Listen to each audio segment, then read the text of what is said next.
और देखें प्लीज़ आपने हंसना नहीं है, ठीक है। जब मैं एमबीबीएस की अपनी रूटीन बताऊंगा तो प्लीज़ आपने सीरियस होकर सुनना। इंपॉर्टेंट बात कह रहा था कि आपको अपने ऊपर प्रेशराइज़ नहीं करना कि मुझे हाँ लाजमी पढ़ना है, बुक ही पढ़नी है, मुझे कंसेप्ट अपने क्लियर करने, नहीं, ऐसा नहीं करना रमज़ान में। बिस्मिल्लाहिर्रहमानिर्रहीम, अस्सलाम वालेकुम, दिस इज़ डॉक्टर इर्तिज़ा रहमान। तो सबसे पहले तो तमाम लोगों को मेरी तरफ से बहुत बहुत रमज़ान मुबारक हो। एक और रमज़ान अल्लाह सुब्हानहू व तआला ने हमें अता फ़रमाया है, नसीब फ़रमाया है। बहुत बड़ी हमारी खुशनसीबी है, तो अल्लाह हमें इस रमज़ान की कदरदानी करने की तौफ़ीक़ अता फ़रमाए। अच्छा, एक क्वेश्चन आप लोगों की तरफ से मेरे पास आ रहा था कि सर हम रमज़ान में, और मैं ख़ुद भी एक्चुअली सोच रहा था कि स्टूडेंट्स को बताऊं रमज़ान के हवाले से इसके ऊपर एक वीडियो बननी चाहिए, और आप लोगों का सवाल ही मुझे आया कि रमज़ान में हमारी क्या स्टडी रूटीन होनी चाहिए और किस तरह हमें पढ़ाई करनी चाहिए। तो इसीलिए सबसे इम्पॉर्टेंट बात आप लोगों के लिए ये है कि मैं अपनी थोड़ी सी अपनी जो भी रूटीन थी वो आपके साथ शेयर कर दूं। पहले मैं एमबीबीएस की अपनी रूटीन बताऊंगा कि एमबीबीएस में मैंने किस तरह पढ़ाई की, किस तरह रमज़ान मैंने स्पेंड किया, और एमकेट में, एमडीकेट में मैं किस तरह अपनी स्टडीज़ को लेकर चला, ताकि आपके सामने एक आइडिया हो जाए आपको कि स्टडीज़ का कितना इम्पैक्ट होता है ड्यूरिंग रमज़ान हमारे हमारे रिज़ल्ट्स पर। तो इन 30 डेज़ को लेकर आपने क्या करना है अपनी स्टडीज़ के साथ, इस बारे में थोड़ा सा बात करते हैं। देखें, सबसे पहले तो आपको ज़्यादा परेशान होने की बिल्कुल ज़रूरत नहीं है, आपको टेंशन लेने की बिल्कुल ज़रूरत नहीं है, क्योंकि देखें रमज़ान हमारी डेफ़िनेटली मुस्लिम्स के लिए, तमाम मुसलमानों के लिए कमाई का एक सीज़न है। तो इन 30 दिनों के अंदर अगर हमारी पढ़ाई पे थोड़ा सा अफेक्ट आ जाता है, पढ़ाई इधर उधर हमें करनी पड़ जाती है, तो इतना कोई इम्पैक्ट इसका नहीं होता।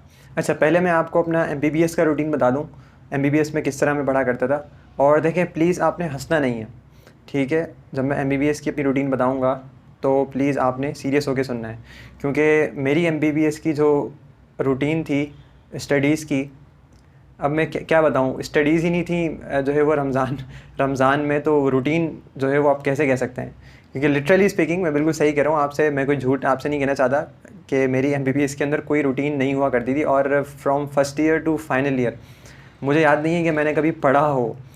इनफैक्ट सिर्फ I think 4th year MBBS में जब मैं अपनी बुक जो है वो राइट डाउन कर रहा था, mastering pathology by 1000 golden BCQs, तो वो जब मैं बुक राइट डाउन कर रहा था, MCQs बना रहा था, उसमें जो इंपॉर्टेंट पॉइंट्स में निकाल रहा था, तो उसके लिए मैंने थोड़ा सा पढ़ा था पैथोलॉजी। लेकिन बिलीव मी, उसके अलावा मैंने कोई सब्जेक्ट रमज़ान में छेड़ा तक नहीं है। पता नहीं क्यों एक दिल में कुछ ना, हालांकि आपको पता है, बताने की ज़रूरत नहीं है कि पढ़ाई का तो अल्हम्दुलिल्लाह शौक़ अल्लाह ने दिल के अंदर रखा है, और पढ़ाई से दिल ऐसा नहीं है कि भागता है, और इतना शौक़ होने के बावजूद भी रमज़ान के अंदर बिल्कुल भी कभी दिल ही नहीं चाहा पढ़ने का। एक अजीब सी जो है वो डाइवर्जन हो जाती है कि भाई हमें सिर्फ अभी इबादत करनी है, क्योंकि पता नहीं आगे रमज़ान हमें मिल सके या नहीं मिल सके। तो एक यकीन होता है, एक बिलीव होता है कि हाँ यार, अगर हम इसमें इबादत कर लेंगे थोड़ी सी, और अगर स्टडीज़ को इतना टाइम ना हमने दिया, तो आगे कोई इम्पैक्ट इसका नहीं पड़ेगा, इंशाल्लाह अल्लाह पाक बरकत डाल देंगे इंशाल्लाह आगे स्टडीज़ के अंदर। तो एक बिलीव होता है, तो जो आपका बिलीव होता है उस पर फिर आपको रिजल्ट ही मिलने शुरू हो जाते हैं। तो बस ये बिलीव था। तो एमबीबीएस में मैंने कोई पढ़ाई नहीं की, एमबीबीएस में मैंने कोई रमज़ान में कोई स्केड्यूल नहीं बनाया, कोई स्ट्रेटजी मैंने सेट नहीं की, मैंने ना कोई लेक्चर सुने, ना कुछ नोट्स बनाए, कुछ भी नहीं किया मैंने। तो अगर आप एमबीबीएस में हैं और अगर आप मेरी तरह करना चाहते हैं, मुझे फॉलो करना चाहते हैं, बिल्कुल भी नहीं पढ़ना चाहते, तो मैं आपको गारंटी देने के लिए तैयार हूँ कि मेरे पास कोई एक्स्ट्रा ऑर्डिनरी दिमाग नहीं है, ठीक है। आप अगर अल्लाह पे यकीन करें और इस दुआ के साथ कि अगर आपने रमज़ान में ना पढ़ा और रमज़ान में आपने इबादत करना शुरू कर दी, तो आगे भी इंशाल्लाह अल्लाह पाक कंपनसेट कर देंगे। आप बाद में थोड़ा पढ़ेंगे लेकिन आपको समझ में ज़्यादा आ जाएगा, आपकी मेमोरी अल्लाह स्ट्रॉन्ग कर देंगे, कुछ भी हो जाएगा लेकिन कुछ ना कुछ चल जाएगा काम। तो टेंशन लेने की ज़रूरत नहीं है। अगर आप पढ़ना चाहें तो पढ़ सकते हैं, मैं कोई मना नहीं कर रहा आपको, और उसके लिए मैं आगे आपको बताने वाला हूँ किस तरह आपको पढ़ना है। लेकिन अगर आप नहीं पढ़ना चाहते तो इसके लिए मैं आपको एश्योरिटी देने के लिए तैयार हूँ कि कुछ नहीं होने वाला। अब आ जाते हैं मेरी MD-KET रूटीन के ऊपर। तो to be very honest, MD-KET वाले बच्चों को भी मैं कोई डीमोटिवेट नहीं करना चाहता ये कहकर कि मैंने बिल्कुल नहीं पढ़ा, ऐसा कहना बिल्कुल गलत हो जाएगा। लेकिन हाँ, ये बात सही होगी कि मुझे याद नहीं है कि मैंने कब इतना कोई जो है वो इंटेंस फोकस के साथ रमज़ान में MD-KET में जो है वो MD-KET में ड्यूरिंग रमज़ान पढ़ा हो, या बहुत ज़्यादा मैंने एफ़र्ट जो है वो लगाई हो। क्योंकि मेरी जो एकेडमी की टाइमिंग होती थी फ़हीम अब्बासी स्टूडेंट्स कॉर्नर की, तो वो होती थी सुबह 9 बजे से या 10 बजे से 11 या 12 तक। तो 2 आवर्स एकेडमी हमारी टाइमिंग होती थी। सुबह जब आ गए पढ़ाई करके और लेक्चर सुनकर आ गए, तो उसके बाद पढ़ने का दिल नहीं चाहता था, ठीक है। फिर इबादत में मशगूल हो गए, और दैन फिर रोज़ा अफ्तार किया, फिर अफ्तारी के बाद दैन तरावी और ये वो। तो इस तरह मतलब इतना कोई जो है वो टाइम सेट मैं नहीं किया करता था रमज़ान में MD-KET में भी कि मुझे पढ़ना है ख़ास, सिर्फ क्लासेस अटेंड की। हाँ, लेकिन कभी कभी जो है वो मैं टाइम निकाल के, अगर मुझे महसूस होता था कि हाँ चलो यार थोड़ा बहुत पढ़ लें, लेकिन इतना नहीं, फोकस के साथ नहीं, ज़्यादा प्रेशर अपने ऊपर डाल के नहीं, सिर्फ कभी कभी जब दिल चाहा तो आफ्टर तरावी 11 साढ़े 11 बजे सोने से पहले जो है वो थोड़ा सा देख लिया करता था कि हाँ भाई आज हमने क्या पढ़ा है या कल हमें क्या पढ़ना है। तो सिर्फ ये थोड़ा बहुत टच जो है वो टच एंड गो वाली कैफियत सिचुएशन जो है वो रहती थी रमज़ान में ड्यूरिंग एमडी गेट। इसके अलावा ज़्यादा एफर्ट जो है वो रमज़ान में मैंने एमडी गेट में भी नहीं की। Still I manage to get third position in LUMS. तो एमडी गेटिंग भी अगर आप ज़्यादा फोकस ना करें, अगर आपकी पहले से तैयारी अच्छी है, तो सिर्फ टच एंड गो वाली आपकी सिचुएशन हो तब भी आपका काम चल जाएगा। लेकिन अगर आप पढ़ना चाहते हैं तो उसके लिए रूटीन आपकी होनी चाहिए। सबसे पहले तो देखें, आपको अपने ऊपर बोझ नहीं डालना कि मुझे सिर्फ बुक से ही पढ़ना है, क्योंकि रोज़े के दौरान बुक्स से पढ़ना और ऐसी चीज़ को समझना जो आपने पहले नहीं समझा हुआ हो, ऐसी चीज़ का कंसेप्ट आप लेना चाह रहे हैं, तो ये बहुत ज़्यादा मुश्किल हो जाता है। एक टाइम जो बुक पढ़ने का है ड्यूरिंग रोज़ा, ड्यूरिंग फास्टिंग, वो है आपके फ़जर के बाद वाला टाइम, यानी कि इमीडिएटली आफ्टर सहरी।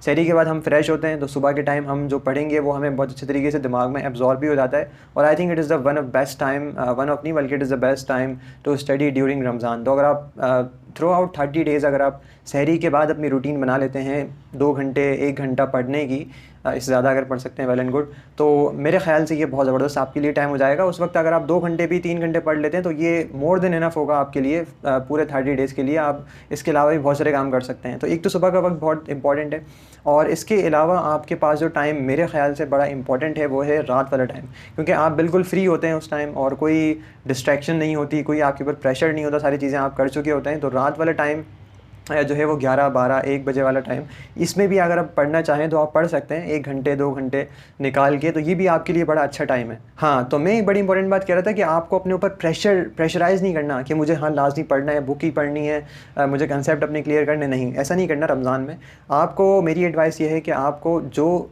सूटेबल लगता है, जो आपको अच्छा लग रहा है ड्यूरिंग रोज़ा या आफ्टर जो है वो मगरिब, रोज़े के बाद, अफ्तारी के बाद, जो आपको कंफर्टेबल जिसमें आप है ना। फॉर एग्ज़ाम्पल अब बहुत से बच्चे लेक्चर सुनने में कंफर्टेबल होते हैं, तो आप लेक्चर सुनना शुरू कर दें। कोई भी टॉपिक का आप लेक्चर सुन लें यूट्यूब पर निकाल के, या कोई भी लेक्चर आपके पास मौजूद है तो वो आप जो है वो लेक्चर निकाल के आप करना शुरू कर दें, सुनना शुरू कर दें। तो वो आपका टाइम एक तरह से यूटिलाइज़ भी हो जाएगा और आपकी पढ़ाई भी हो जाएगी। तो वही पढ़ाई का टाइम आपका लेक्चर सुनने में यूटिलाइज़ हो जाएगा। आप अगर फॉर एग्जांपल लेक्चर आप सुन चुके हैं, आप कुछ और करना चाहते हैं, तो आप MCQs की प्रैक्टिस कर सकते हैं। आप रमज़ान को यूटिलाइज़ कर सकते हैं अपने MCQs की प्रैक्टिस के लिए, क्योंकि मैंने कहा ना रीडिंग करना अगर आपके लिए आपको अच्छा नहीं लग रहा, क्योंकि मुझे बिल्कुल अच्छा नहीं लगता था रीडिंग करना, बुक से पढ़ना, तो ये आपके लिए एक बेटर ऑप्शन हो सकता है बहुत सारे लोगों के लिए कि आप MCQs में आप थ्रू आउट रमज़ान आप ये गोल बना लें कि भाई मुझे इतने MCQs सॉल्व करने हैं रमज़ान में। तो आप उसके बाद फिर आप बुक तो पढ़ने के लिए आपके पास और भी आगे टाइम मिल जाएगा। लेकिन इसमें अगर आपको बुक नहीं पढ़ी जा रही तो आप लेक्चर सुन सकते हैं, MCQ सॉल्व कर सकते हैं, या फिर आप ये कर सकते हैं, आप नोट्स बना सकते हैं। ये बड़ा अच्छा एक वो है, जिस तरह मैंने आपको बताया ना कि मैंने एक पूरी बुक जो है वो रमज़ान के अंदर जो है वो इवन रमज़ान की रातों को इस्तेमाल करके यूटिलाइज़ करके, वरना तो ये चाहिए था कि मैं भरपूर इबादत करूं, लेकिन बस मैंने जो है वो रमज़ान की कुछ रातों का कुछ हिस्सा बुक लिखने के अंदर भी अपना यूटिलाइज़ किया। और विदिन 30 डेज़ बेसिकली तो विदिन 2 ईयर्स, लेकिन वो रमज़ान में बेसिकली मैंने पूरी उसको जो है वो कंप्लीट किया था। तो जिस तरह मैंने नोट्स, अब वो भी बुक भी लिखना एक तरह की नोट्स बनाना ही है, तो आप भी अपनी जो है वो स्टडीज़ में नोट्स बना सकते हैं ड्यूरिंग MD गेट। तो ये भी एक तरीका है स्टडी करने का ड्यूरिंग रमज़ान। बाकी अब तमाम बातों को हम समराइज़ नहीं कर सकते वीडियो में। अगर आपके जहन में कुछ सवाल आ रहा हो ड्यूरिंग रमज़ान किसी भी हवाले से, तो आप कमेंट सेक्शन में जो है वो मुझे बता सकते हैं। इंशाल्लाह will meet you in the next video. तब तक के लिए अपना बहुत ख्याल रखिएगा। अस्सलामु अलैकुम एंड अल्लाह हाफ़िज़।